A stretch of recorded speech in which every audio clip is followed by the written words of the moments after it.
So here we have the Kia Sportage on a 20 plate. I'm going to start off by showing you inside the boot, and then we'll hop in and run through some controls on the inside from there.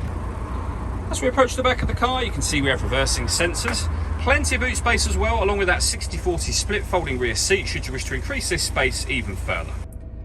Okay, now that we're inside the car, we're going to start with the dials. On the left-hand side, we have the rev counter, and on the right-hand side, the speedometer. We have the fuel gauge over on that right-hand side as well.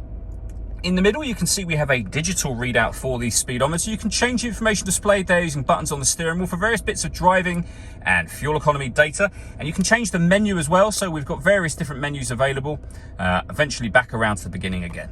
Also within that section, the total miles for this car, which is 16,018. If we back out to the steering wheel, on the left-hand side, we have stereo and phone controls, and on the right-hand side, cruise control and speed limiter, and the buttons I was using for the trip computer a moment ago. Then over in the center, the touchscreen for the car. So you can get to the home screen from here. You can pair your phone. You can also access your radio.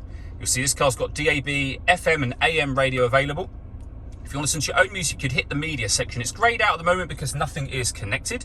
You can connect up a USB device. You could also connect up your smartphone. And as you can see, the car's got Android Auto and Apple CarPlay available, and satellite navigation. There's a full video showing how the sat-nav works, which you can find on our website and also on our YouTube channel as well. If I pop the car into reverse, you'll then see the full color reversing camera as well. Working our way down, we have dual zone climate control, so you can adjust the passenger and driver temperature. You can increase and decrease the fan speed and determine what direction you'd like the air to be distributed in. All settings will temporarily show along the top of the screen as you make any adjustment. Once you're happy with those settings, that button turns your air conditioning off in this case, or back on again. Or hit auto. The car will now take control of the fan speed and direction of the air to maintain the temperatures you've asked for, which you can hear it doing. Any manual adjustment will override that straight away. Underneath that, we have a heated passenger seat with 3 different heat settings, and the same for the driver's side. We have a 12-volt charging socket, a second 12-volt charging socket and cigarette lighter, the USB input in the middle, the gear lever for the fully automatic gearbox, and then these buttons here. So we have an electronic handbrake with auto hold function.